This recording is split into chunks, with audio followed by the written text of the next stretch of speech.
type sa inyong box na God is good. Ano po, pwede nyo po bang i-type sa inyong mga chat box, God is good. Kung ito yung ating naranasan, kasi yun ang ating inawit kanina. Ano po, all the time, ano po, na mabuti ang ating Panginoon. Sa pag-aaral po ng ating, sa pag-aaral po natin sa salita ng ating Panginoon, ay pag-uusapan po natin itong isa sa, we can say na malambing na chapter ng buong Bible, ng buong entire ng Bible. Kasi kapag pinag-uusapan natin yung image ng ating Panginoon, lalo na't nung ang in the flesh ay masculine dumating ang ating Panginoong Jesus, ay minsan ang tingin natin lagi sa Panginoon ay laging mahigpit, madaming bawal, ano po. Pero dito sa chapter na to ay mababasa naman natin yung katangian ng isang parang katangian ng isang nanay. Ano po, ngayong month na to o last week celebrate po natin yung Mother's Celebration. Pero dito sa Psalm 91 ay pinakita yung tenderness na pagmamahal ng ating Panginoon. Kaya nga hayaan niyo po na basahin ko po sa Magandang Balita Tagalog version, ang sabi po ng salita ng Panginoon. Habang babasahin ko po buong chapter at gusto ko pong pagbulay-bulayan natin habang binabasa ko itong napakasarap na salita ng ating Panginoon. Awit 91, talatang 1 hanggang 2. Siyang naghahangad ng pagkupkup ng kataas-taasan at nananatili sa pagkalinga ng makapangyarihan ay makakapagsabi kay Yahweh, "Muugkot kanlungan, ikaw ang aking Diyos, ang Diyos na tangi kong pinagtitiwalaan." Siyang naghahangad sa panganib at bitag ikikanyang ililigtas, at kahit anumang matinding salot ay di ka magdaranas. Lulukuban kanya sa lilim ng kanyang malapad na pakpak, at sa kalinga niya ay palagi kang nakakatiyak. Iingatan niya at ipagsasanggalang pagkat siya'y matapat.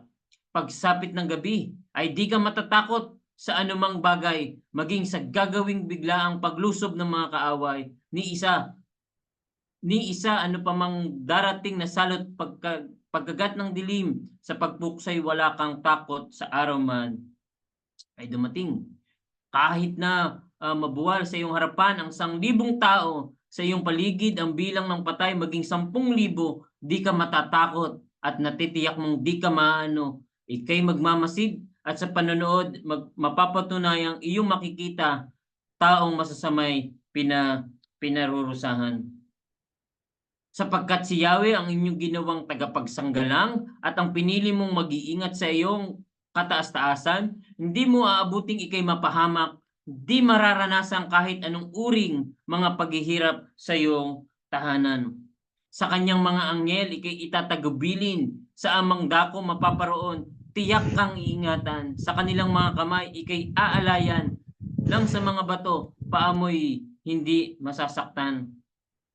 Iyong tatapakan kahit mga ahas, liyong mabagsik, hindi ka maano sa mga serpinyente, liyong mababangis. Ang sabi ng Diyos, ililigtas ko ang mga tapat sa akin at iingatan ko ang sino mang taong ako'y kikilalanin.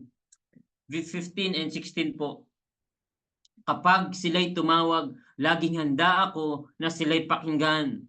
Ito po yung ating congregational prayer. Kapag sila'y tumawag, laging handa ako na sila'y pakinggan, aking sasamahan, at kung may problema ay sasaklolohan, aking ililigtas, at ang bawat isa ay pararangalan. Sila'y bibigyan kong gantimpala ng mahabang buhay, at nakakatiyak tatamuhin nila aking kaligtasan. Pinagpala po ng Panginoon ang pagbasa ng kanyang salita. Nabanggit ko po sa inyo kanina na isa sa mga chapter na to sa buong Bible ay nagpapakilala kung gaano kabuti, kung gaano mapagmahal ang ating Panginoon, kung paano niya wini-welcome ang bawat isa sa atin, kung gaano siya ka-eager na iligtas ang bawat isa sa atin.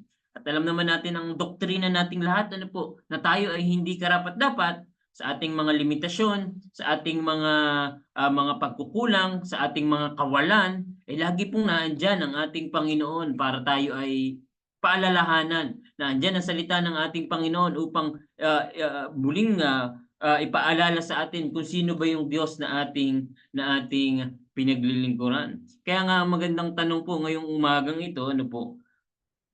How can you rest in the shadow of God's wing? Paano natin mararanasan yung kapahingahan mula sa mga pakpak, mula sa shadow ng pakpak ng ating Panginoon? Ito po ay metaphor sa kaparaan ng gumamit ng isang larawan ang manunulat ng Psalm 91 upang ipakita sa atin na sa lilim pa lang ng ating Panginoon. Wala pa po siyang ginagawa dito. Nasa lilim, nasa shadow pa lang ng ating Panginoon, ay pwede na po nating maranasan ang kapahingahan.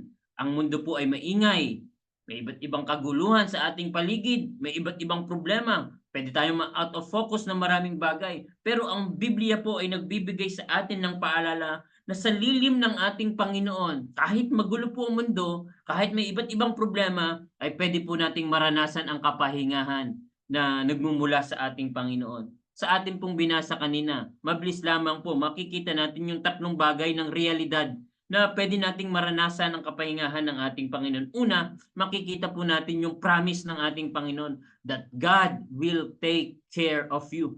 The promise, maunawaan po natin at makikita po natin mula verses 1 hanggang 4 na ang Diyos ang nag-iingat sa atin. Sabi nga ho ng panalangin ng ating pastor kanina, ang Diyos ang gumising sa atin. Ano po? Siya ang nagbibigay ng buhay. Siya ang nagbibigay ng hininga. At ito'y magandang reflection na kagabi ay iningatan tayo ng ating Panginoon sa ating pagpapahinga. Amen po ba? Ang Diyos ang nag-ingat sa atin sa kabila ng marami tayong ginawa kahapon ay iningatan tayo ng ating Panginoon. At ngayon ay patuloy tayong iniingatan ng ating Panginoon. Verses 1. Siyang naghahangad ng pagkupkop ng kataas-taasan ay nananatili sa pagkalinga ng makapangyarihan. So makikita po natin dyan. Basahin na natin sa English. Ano po? Maganda sa English Standard Version. He who dwells in the shelter of the Most High will abide in the shadow of the Almighty. Ano po? So sa shadow, sa lilim pa lang ng ating Panginoon. Alam niyo po ba yung kantang lilim? Ano po? Parang sa lilim pa lang ng ating Panginoon ay pwede na nating masabi na iniingatan tayo ng ating Panginoon. In fact, sapat na nga yung katotohanan na yun para harapin natin yung iba't ibang problema na pwede ho nating maranasan. Verses 3 and 4, For He will deliver you from the snare of the fowler and from the deadly pestilence.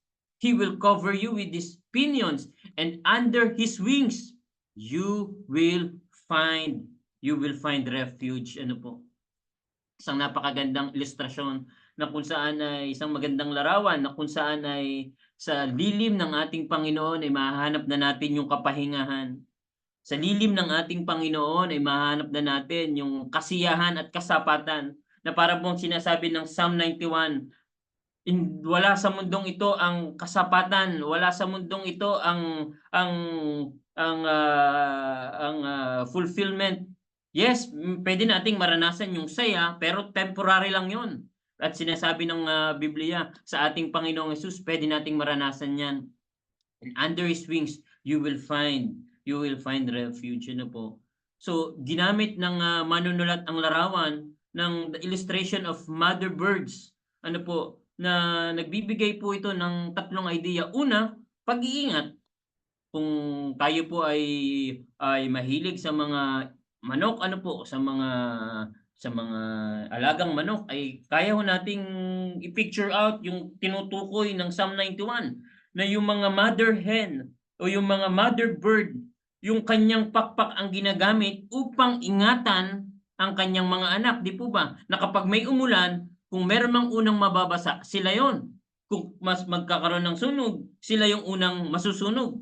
Yung gagamitin ng mother bird, yung kanyang wings, para maingatan yung kanyang anak. At ito po yung nilalarawan sa Psalm 91, di po ba? Na sabi nga po dito, under His wings, you will find refuge. Na parang iniingatan tayo ng ating Panginoon. Tayo po ay, nabanggit ko po kanina, almost half a year na po tayo ang tinatahak natin. And I do believe na sa iba't ibang season na pinagdaanan natin ngayong 2024, ay patuloy po nating nararanasan yung pag-iingat ng ating Panginoon, ano po, yung protection. Simula nang tayo lumabas sa ating tahanan, para maghanap ng trabaho, para magtrabaho, o para gawin yung mga ibang bagay. Nakabalik tayo sa ating mga tahanan na malakas, masigla, minsan pagod, pero iningatan tayo ng ating Panginoon. At iyon yung magandang paalala ng Psalm 91, na dahil sa kanyang shadow of wings, iningatan tayo ng ating Panginoon. Pangalawa, yung wing ng mother bird ay naglalarawan ng pagmamahal, ng pagmamahal. Na kung meron, kagaya ng nabanggit ko kanina, kung meron mang unang masasaktan, siya na muna, hindi na yung kanyang mga anak. Parang mother's sermon, parang yung mensahe nung last Sunday, na kung ang mga magulang kapag nag-prayer request yan, laging hindi sa kanila. Laging ang prayer request ng mga magulang ay yung kanilang mga anak para sa ikabubuti ng kanilang anak. Na para bang yung larawan ng isang ibon na sila muna ang masasaktan, sila muna ang mahihirapan, wag lang yung kanilang mga inakay. Yung pangatlong puntos po ay mamaya natin titingnan sa panguling puntos, yung idea dito sa isang mother bird. Minsan lamang po kasi kapag meron na tayong iba't ibang season, kapag may iba't iba na tayong mga iba't ibang sitwasyon na hindi po pabor sa atin, minsan nakakalimutan na po natin yung protection, yung pagmamahal ng ating Panginoon. Minsan ay mas nagdidwell tayo sa mga problema rather than magpasalamat dahil iningatan tayo ng ating Panginoon sa maghapon. Minsan mas iniisip natin yung mga nakakapag-stress sa atin rather na magpasalamat sa pag-ibig ng Panginoon sa bawat araw ng ating buhay. Siguro po ay itong week na to ay nakita nyo tong memes na to na sa Facebook na very viral, yung salitang wala po akong maalala, Your Honor. Na para bang kailan mo naranasan ang kabutihan ng Panginoon? Wala po akong maalala, Your Honor. Kailan ka huling nag-pray? Wala po akong maalala, Your Honor. Sana hindi ito yung ating sinasabi. Sana sa bawat sandali ng ating buhay, naaalala ho natin yung pag-iingat, yung pagmamahal, yung pag-ibig ng Diyos, yung kanyang katapatan sa ating mga buhay. At it leads us to praise and it leads us to worship yung ating Panginoon. Kaya nga yung lagi naming sinasabi po, na yung ginagawa natin every Sunday ay bunga ng ating pag-aaral ng salita ng Panginoon tuwing Lunes hanggang Sabado. Kasi diyan magre-reflect kung gaano tayo ka-excited. Diyan magre-reflect kung gaano mo nakilala ang Panginoon. Kung wala tayong excitement sa pagsamba, kung wala tayong excitement na tayo mag-gather ulit para tayo umawit sa Panginoon, ay pwede hong tanungin natin ang ating mga sarili. Kamusta ang ating preparation para sa tuwing araw ng linggo? Alam niyo po yung metaphor na laging binabanggit dito, yung wings na laging binabanggit po sa Bible, ay marami pong Bible verses diyan, kagaya po sa Ruth 2 verse 12, kung saan ginamit po ulit yung salitang under the wings. Sabi po sa Ruth 2 verse 12, may you richly rewarded, na ito po ay mula kay Boaz na ikakasal kay Ruth. At sasabi niya, may you be richly rewarded by the Lord, under whose wings you have come to take refuge.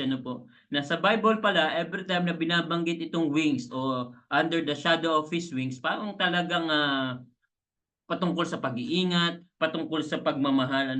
Sa Psalm 57, binanggit din po, be merciful to me, O God, be merciful to me, for you in my soul takes refuge. In the shadow of your wings, I will take refuge.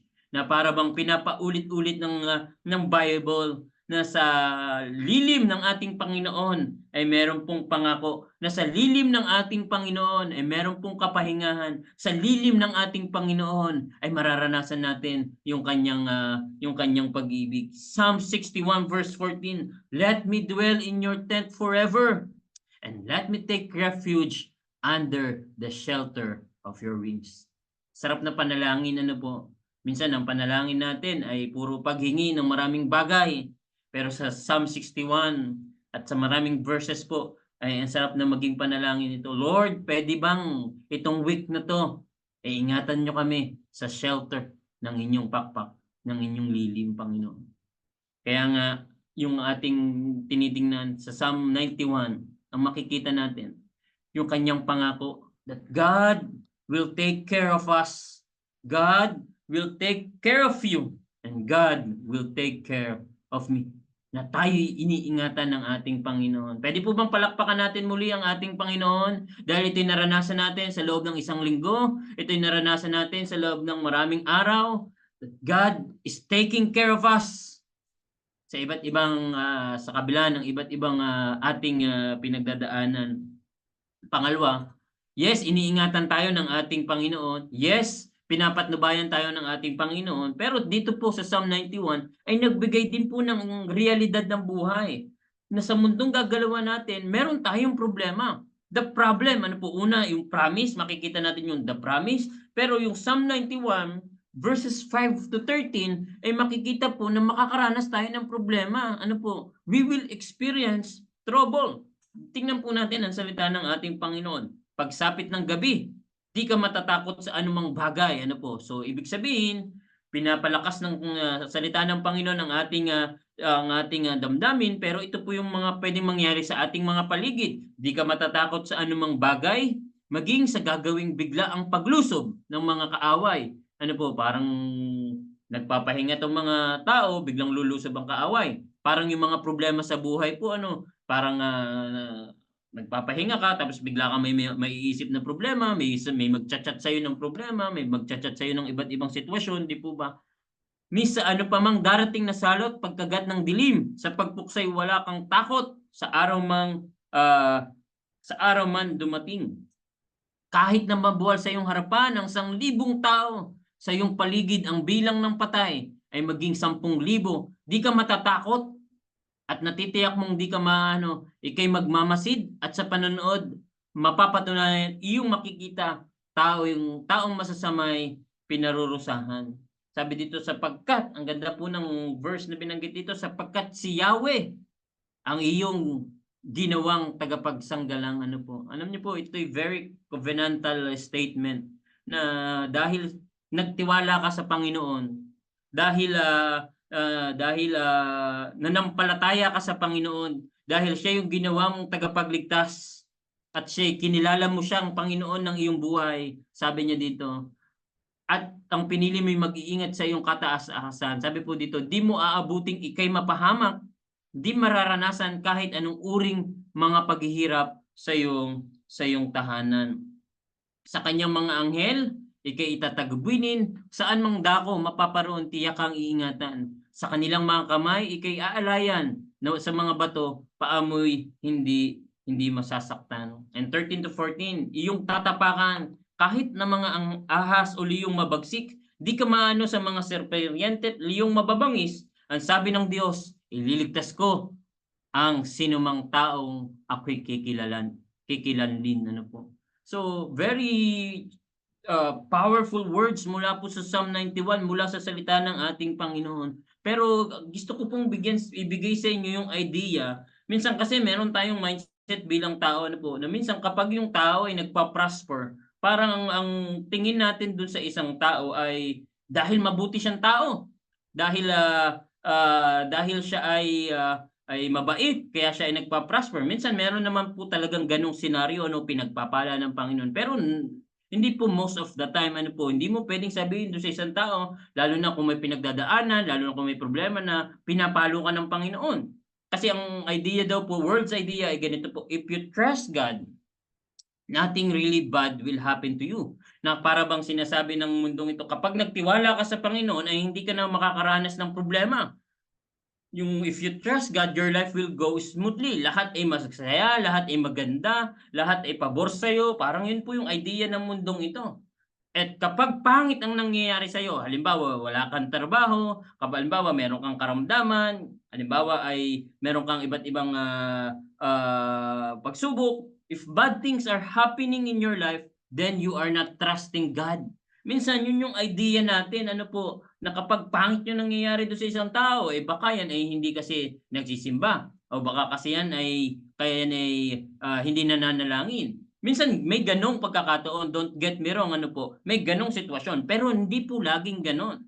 Paano ko po nasabi? Paano po natin sasabihin na itong mga mayayaman na wala namang relasyon sa Panginoon ay pinagpapala, nagpa-prosper. Ibig sabihin po ba sila ay binibiyayaan ng Panginoon at itong mga bagay na itong mga kakilala natin na may mga problema ay hindi na binibless ng Panginoon? Hindi po. Kaya nga gusto kong makita sa inyo no, kapag ginamit natin itong chapter na to against trouble, bad idea po yan. Why using Psalm 91? Against trouble is bad idea. Una po, kasi yan po yung pinakamadaling interpretation. Kapag binasa niyo yung Psalm 91, ito yung pinakamadaling explanation. Lalo na kapag hindi natin tiningnan yung background. Easiest interpretation po, ano po. Pag hindi natin nakita yung homiletics nito, yung hermeneutics nito, ay ito yung magiging interpretasyon natin. Pangalawa, bakit ko po nasabi? Kasi paano po si Job sa Bible? Di po ba sa Old Testament? Ang sabi nga ng Bible, sabi nga ng Book of Job, sabi na salita ng Panginoon, si Job ay tapat. Ano po?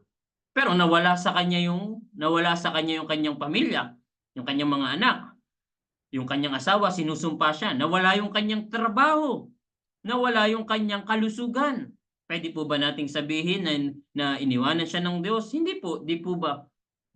Pangatlo, na gusto ko po makita ninyo na kahit to si Satanas, ito po yung kanyang simpleng interpretasyon. In fact, yung ating binasa kanina sa Psalm 91, ikinote ni Satanas yan. Kung ating mababasa sa temptation in the wilderness, di po ba, na ibibigay ng Panginoong Hesus, sabi po dyan sa Psalm 91:13-14, kung babasahin po natin ulit, iyong tatapakan kahit mga ahas, parang o liyong mabagsik, di ka maano sa mga serpente at liyong mababangis. Para bang ito yung kinote ni Satanas sa conversation nila ni Jesus, nang tinutukso niya si Jesus na sumunod sa kanya, na sumamba sa kanya. Yung bato, gawin mong tinapay, tumalong ka dyan sa mataas na building, sambahin mo ako. Kasi nasusulat. Di po ba kung babasahin natin yung conversation na yun, na sinasabi ni Satanas na ito yung mangyayari sa iyo. Pero salamat sa Panginoong Hesus na ating tagapagligtas, binigyan niya tayo ng katagumpayan.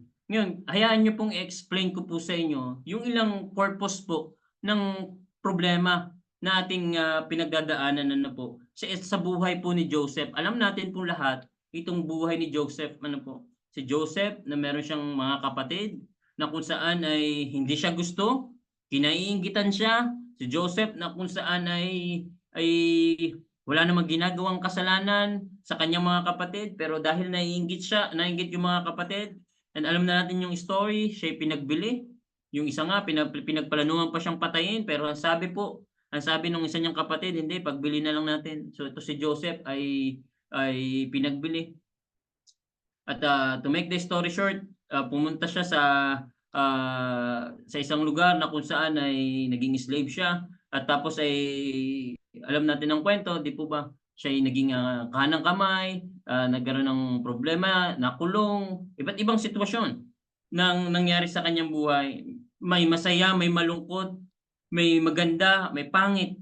At alam natin yung dulo na itong si Joseph na to ay ginamit ng Panginoon upang yung mga kapatid niya na nagugutom, upang yung kapatid niya na mamamatay sa gutom, na naghahanap ng mga ayuda, ay ito palang si Joseph ang magbibigay sa kanila. Kaya nga sa isang verse, sinabi ni Joseph, "As for you, you meant evil against me, but God meant it for good." Na para bang sinasabi ni Joseph na marahil sa tingin nyo pangit yung nangyari, marahil sa tingin nyo ay hindi maganda yung nangyayari, pero gusto kong sabihin sa inyo na ginagamit ng Panginoon ang lahat ng bagay para sa kanyang karangalan. But God meant it for good. At sabi rin po ng Romans 8:28, "And we know that for those who love God, all things work together for good." All things work together for good. Hindi po magandang may COVID. Hindi po magandang may gera. Hindi po magandang may inflation. Hindi po magandang may mga karamdaman. Hindi po magaganda yon. Pero ang sabi po ng salita ng ating Panginoon na ito'y kayang gamitin ng ating Panginoon kasangkapanin ng Panginoon upang yung magandang bagay ay lumabas at para maparangalan ang Panginoon sa sitwasyon na meron tayo. Hindi magandang may baha, hindi magandang walang trabaho, pero God, that all things work together for what?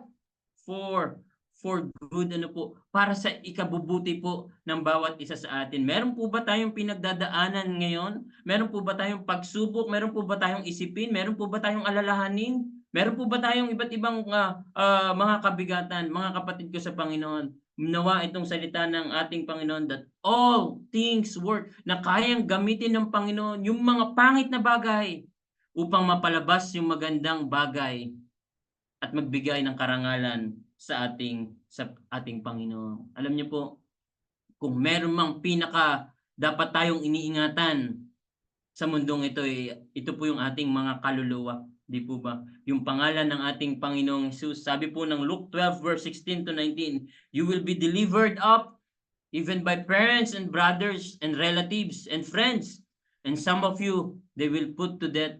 Marami daw po tayong mga makakasalumuha, mga kamag-anak na itatakwil tayo, na ikakahiya tayo sa ating pananampalataya, na questionin ang ating pananampalataya.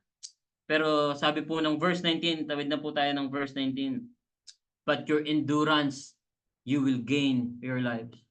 Na sa ating pagtitiis ay nawiwin naman po natin yung ating kaluluwa, ano po, na hindi natin nasisira ang ating patotoo, na hindi ho natin nasisira yung ating yung pangalan ng Panginoon, at yumayaman po ang ating buhay spiritual sa mundong ito.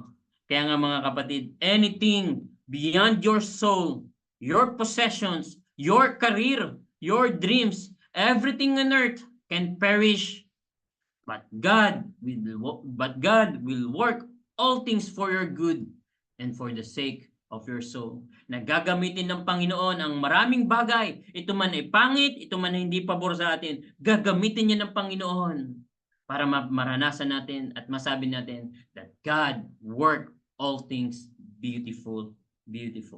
Kaya nga, trust God in trouble in order to become a person who can handle trouble. Not trust that God will prevent or make you exempt from trouble. You would be the worst thing possible for you. Huwag daw nating ipanalangin na i-exempted tayo ng Panginoon sa pagsubok. Kasi hindi naman daw mangyayari yun. Kasi nandito tayo sa mundong ito. But ang ating ipanalangin is samahan tayo ng Panginoon sa pagsubok. Ano po. Kaya nga, sa verses 5 and 13, makikita natin yung pwede nating maranasan. We can experience trouble. Hindi tayo exempted. Hindi natin pwedeng sabihin na dahil tayo mananampalataya ay wala na tayong pagsubok. Hindi po. We will experience trouble. But third point, ito yung practice natin. The practice that God is with us in trouble. Ito naman po kinagandahan ng salita ng ating Panginoon, na kahit may problema, God is with us in trouble. May problema na pwede nating maranasan, may bagyo, may baha, may mga iba't ibang karamdaman, may iba't ibang sitwasyon. Pero ang pangako ng ating Panginoon, ano man yun, God is with us. 14 to 16, tingnan niyo po yung mga ginamit na personal pronoun ng manunod. In fact, ito po ay oracle, ano po. Ibig sabihin ng oracle, mula 14 to 16, ang ibig sabihin po ng oracle ay direct na sinasabi sa mga babasa ng chapter na to, ano po. So ito ina-address sa bawat isa sa atin. Sabi sa verses 14, because he holds fast to me in love. Ano pong sabi? I will deliver him. Mismo ang Panginoon ang nagsasabi po na, hindi po yung kung sino-sinong tao, hindi po kung sino-sinong mga artista.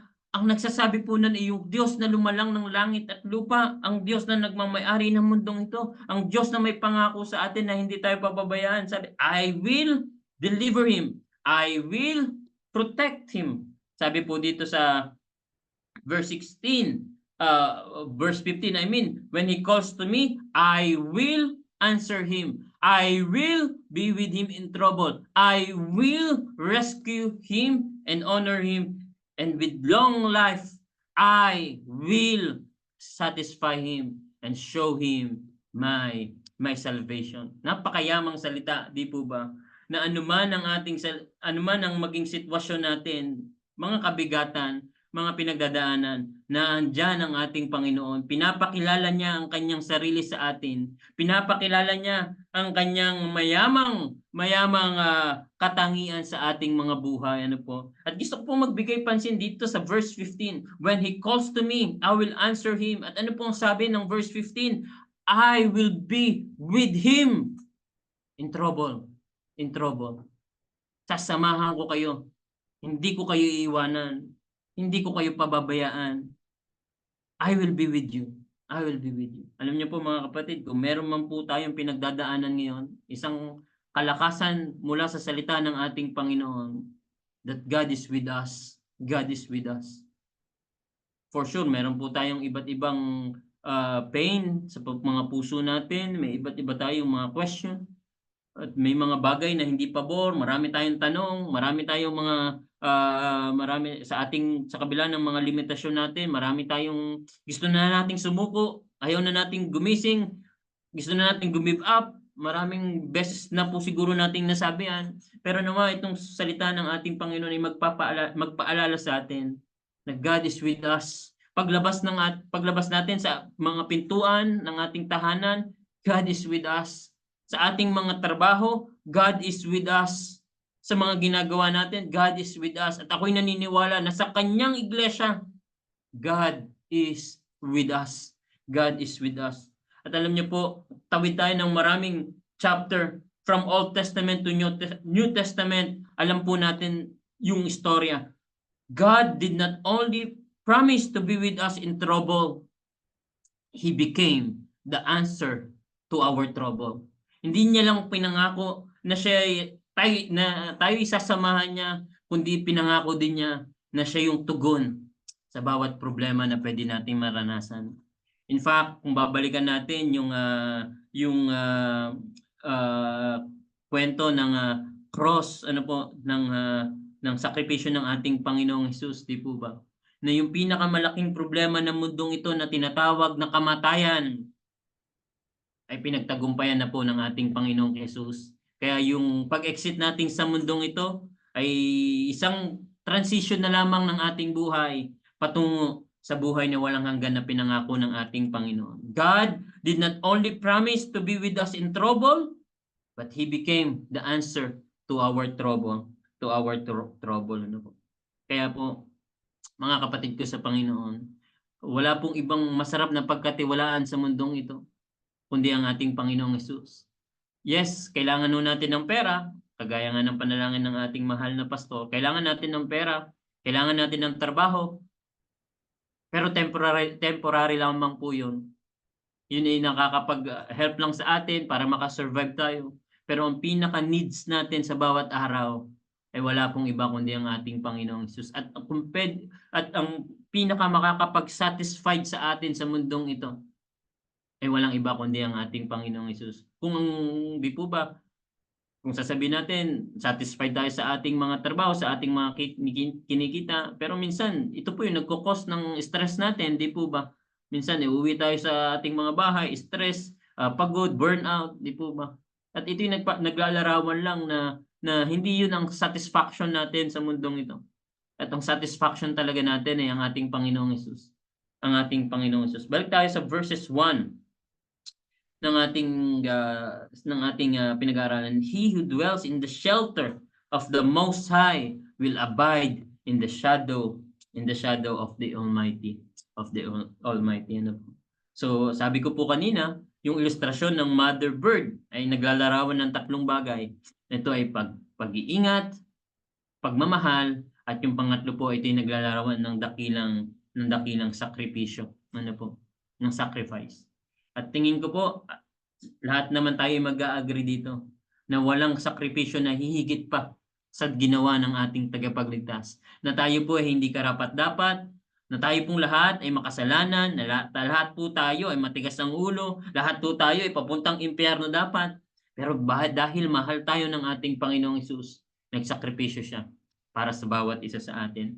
Sa isang lugar po ay meron pong iglesia o merong simbahan doon, matagal na simbahan na ang pangalan po ay Church of Dominus Flevit. Ano po, marahil ay narinig niyo na po 'yon, narinig niyo na po 'yon, na ito daw po ay church na tinatawag na teardrop shape.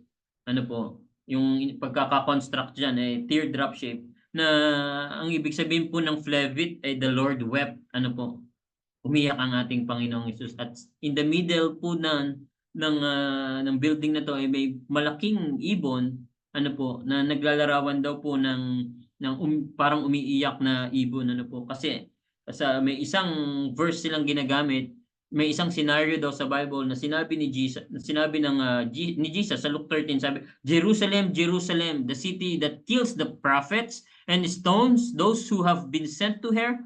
How often I wanted to gather your children together, just as a hen gathers her young under her wings. Kasi po ang konteksto nito ay i-judge ang lugar na to, i-judge ang mga tao, parurusahan. Pero ang sabi po ng ating Panginoong Hesus, as far as the story is concerned, parang wag mo na silang parusahan. Ako na lang ang magsasakripisyo. Ako na lang ang parusahan mo. Ako na lang ang kukuha ng punishment na yan. Kaya alam natin ang istorya. Sa atin, di po ba? Tayo nararapat na parusahan, tayo nagkasala, tayo nagkakamali, tayo dapat ang ipako sa krus. Pero alam natin ang kwento. Nagsakripisyo ang ating Panginoon. Kaya nga yung mother hen ay naglalarawan ng pag-iingat, ng pag-ibig, at ng sakripisyo ng ating Panginoon. Mga kapatid, gusto ko pong ipaalala muli sa inyo at gusto ko pong kung meron tayong take out ngayong umagang ito sa pinag-aaralan natin, gusto kong balikan itong slides na to.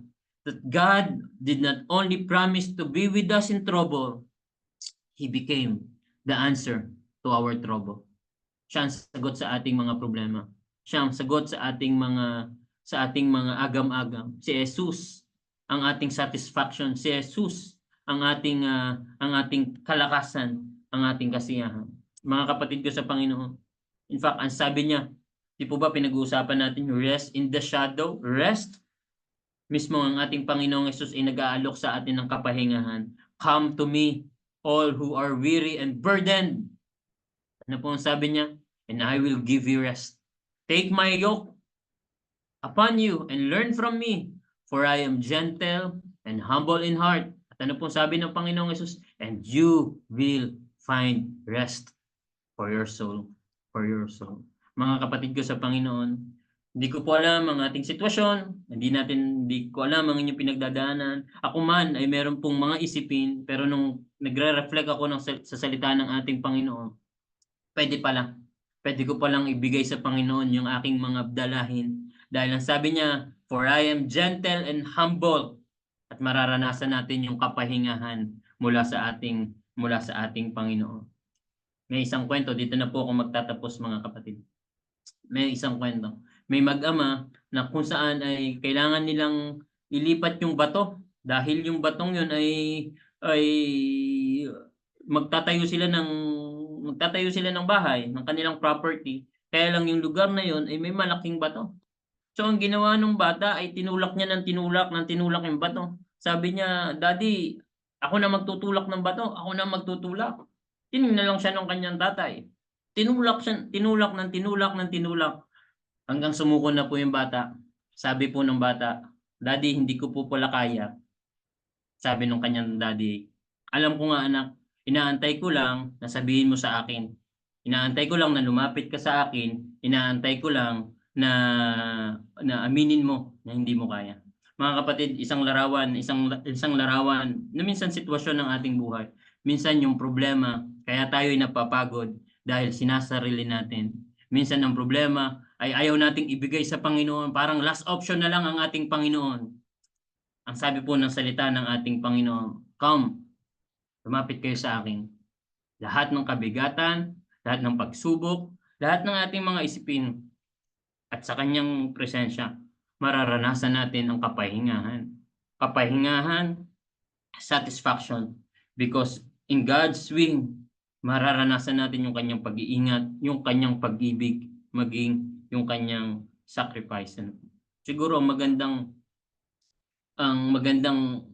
reflection po na ating pag-usapan ng mga tanong sa ating mga buhay ngayon.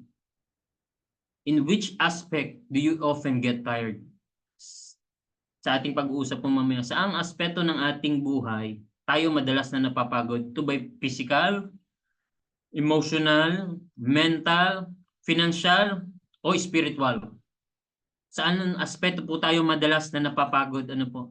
At pangalawang tanong na ating pag-uusapan, ano yung mga practical steps can I take to remain mindful of Jesus' promise throughout the day?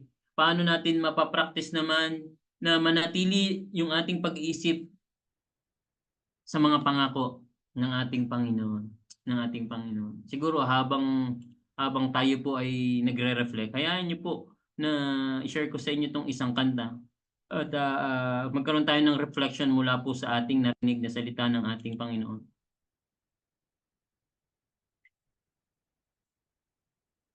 Kung alam niyo po tong kantang ito, pwede niyo po itong sabayan at pwede po nating gawing panalangin po.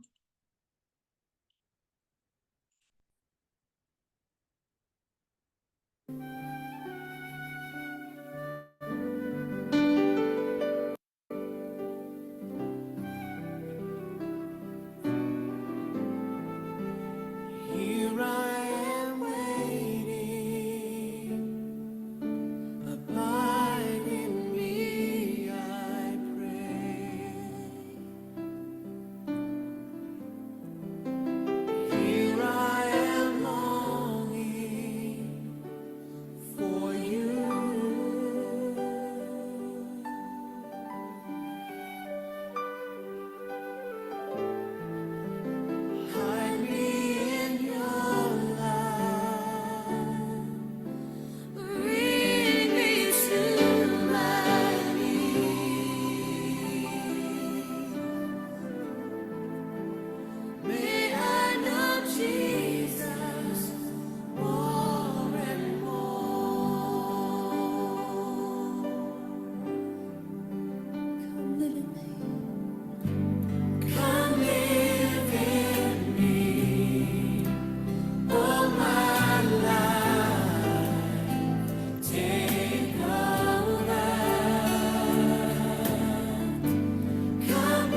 Tayo po'y manalangin. Panginoon, maraming salamat po sa kalakasan na ibinigay niyo po sa aming spiritual, sa aming mga isipan, Panginoon.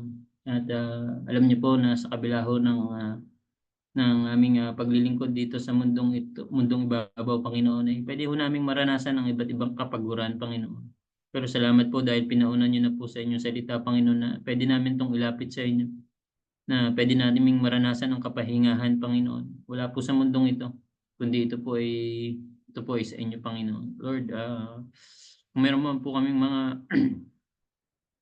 may mga bigatin, Panginoon, bigat sa puso, nawa ay maranasan po namin ito, Panginoon. Kapahingahan na nagbumula sa inyo. Huwag niyo pong hayaan na panghinaan po kami, Panginoon. Huwag niyo pong hayaan na malamig ang aming pananampalataya sa inyo. Hayaan niyo po, Panginoon, na kagaya ng inyong pangako, Panginoon, ay muli niyo kami pasisiglahin, Panginoon, ang aming paglilingkod sa inyo. Maraming salamat po sa oras at sa araw na ito. Sa pangalan ni Jesus. Amen.